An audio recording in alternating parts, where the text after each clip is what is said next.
la un nou episod. Astăzi o să vorbim cu Granny. Oare chiar există? Haideți să vedem. E conectat. Bună. Granny.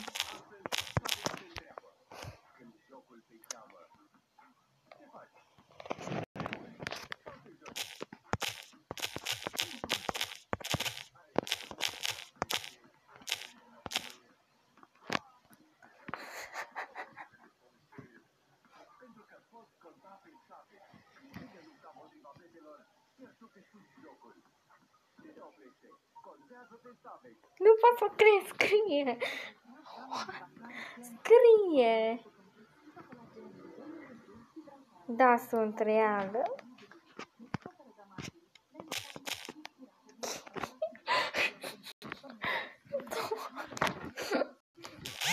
Deci nu pot să cred așa ceva. Încă scrie, oare ce scrie? Ce vrei de la sufletul meu bun? Nimic. Am vrut să văd dacă ești reală.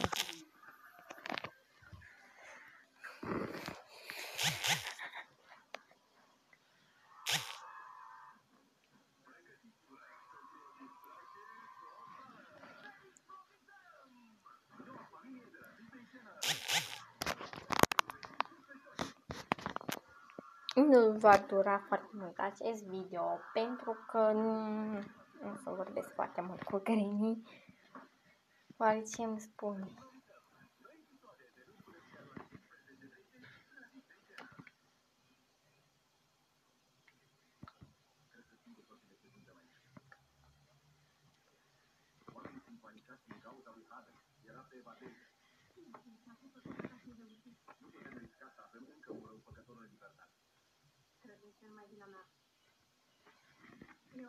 Deci, Granny, chiar există, nu pot să cred așa ceva.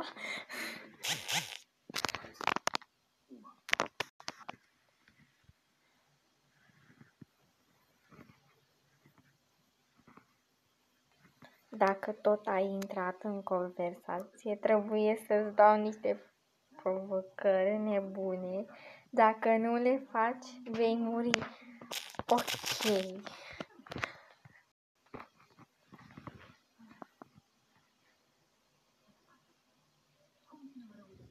Și nu uitați să dați și voi un like și un subscribe și să scrieți în comentarii ce vreți.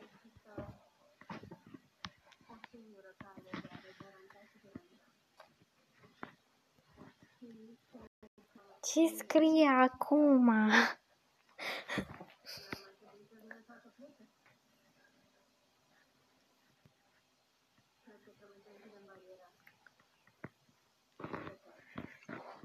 Bună, ce să mai zic? Dați voi un like, neapărat dați un like. După aia vă fac și vouă promovări dacă vreți.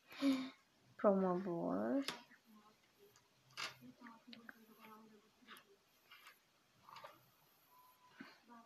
Și intrați și pe canalul verișorului meu, Cristian Petman. Dați voi un like acolo și să vă abonați la canalul lui, doar și al meu.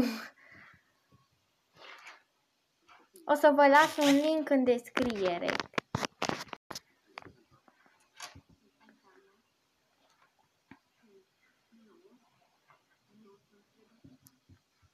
Și dacă mai vreți episoade, scrieți-mi în comentarii ce să facem.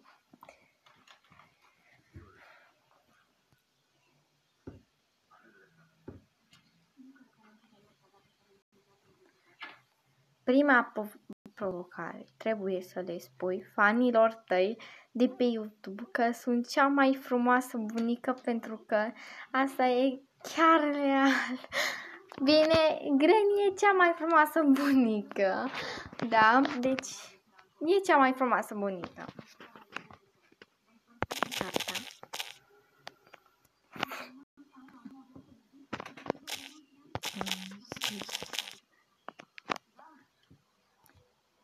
Ce crezi? Că nu te văd, că filmezi? Ha!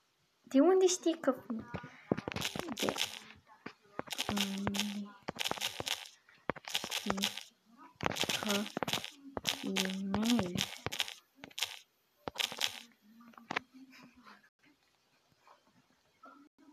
Unde mă, în casa mea? Nu o văd. Chiar nu văd. Adică, na.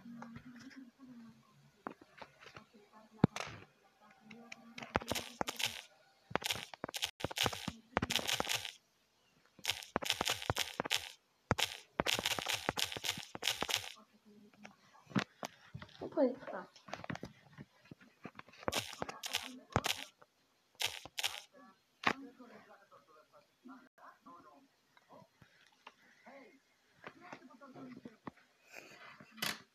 Ok, Granny scrie. A doua provocare care?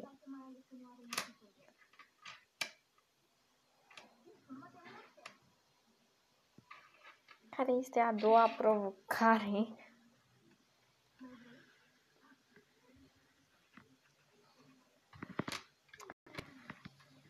Nu mă vezi pentru că sunt o fantomă, așa că nu mai pune întrebări, că te omor. Și a doua provocare care?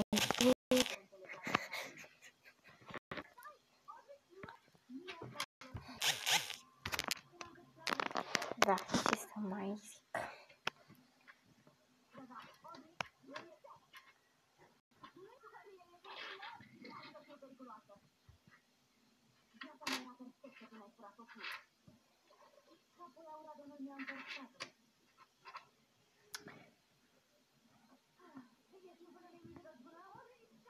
Acum scrie nebuna. Nebuna de Granny. Frumoasa de Granny. A doua provocare. Dai-ți tot părul, ha, dacă nu o faci, te omor. Bine.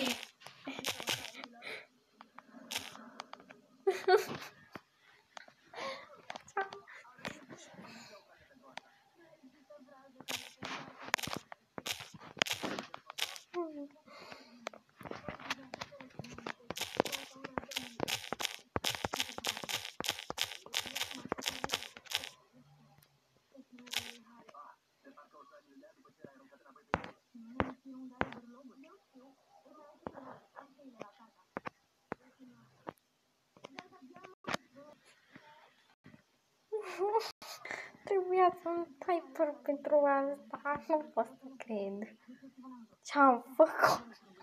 I-am tăiat păr.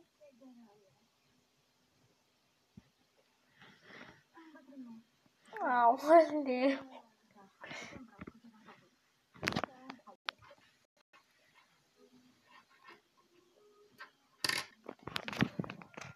Râde de mine.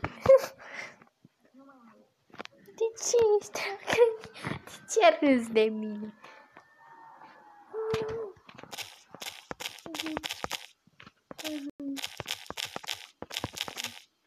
Mine.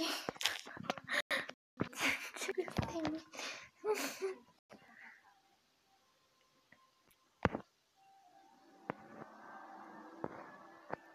Chiar de ce râzi de mine? Pentru că mi-am tăiat părul și am făcut provocarea cealaltă.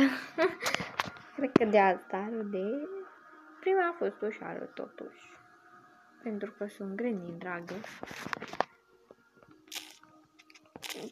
Știu asta. Știu asta. Aoleu. Doamne.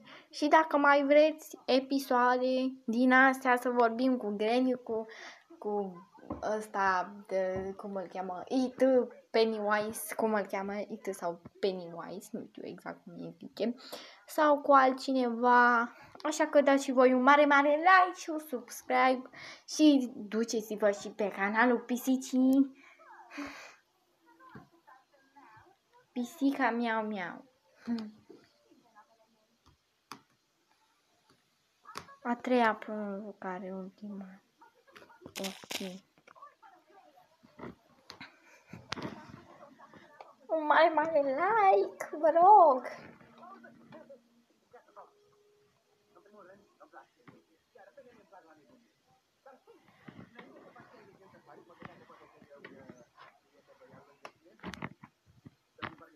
Scrie.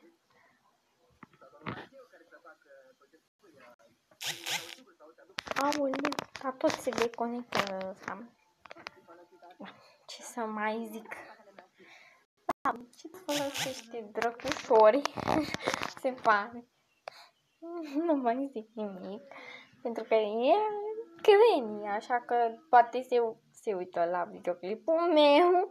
După aia și... Nu.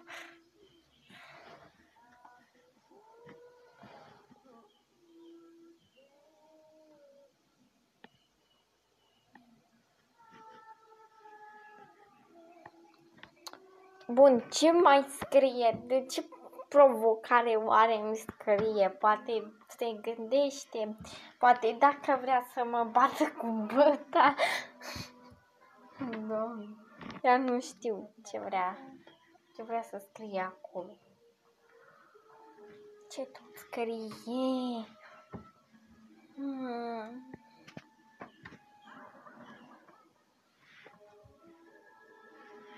Păi, nu mai e nimic. Mi-a zis dragă. Acum. Deci dragă. Până de unde știa că sunt fan? A, dacă mă vede și am uitat că e o fantomă și cred că și mă aude. A treia provocare. Trebuie să te duci de la balcon. O să-ți pun o pernă ca să nu cazi pe jos. Dar o să te hrănești rău. Dar tot o să poți să coști merge. Și a te mișca așa că fă. Oh. Ok. Așa că o să o fac. Așa m-a zis. Așteptați, vă rog. Nu pot să cred așa ceva.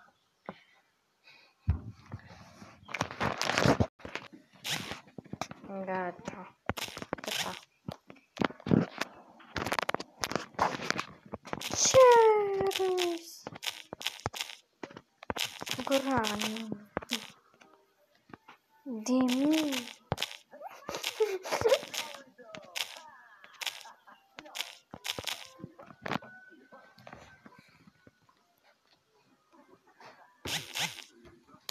Te doare ceva, dragă? Da. Tot? Știi că doare. De fapt, să știți, doare. De ce mi-a făcut asta, Granny? Acum, ce mai scrii?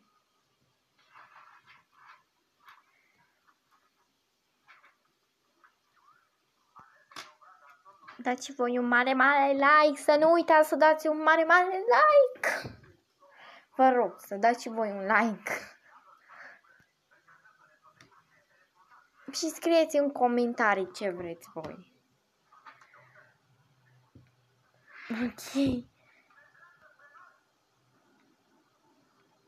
14 minute ține până vorbesc cu ea, dar normal că da. Ok, și nu mai dai mesaj, dacă mai dai, am să pun mai multe provocări nebune, haha. Ok. Grană, pa. Bun, și atât a fost acest episod, pa, pa!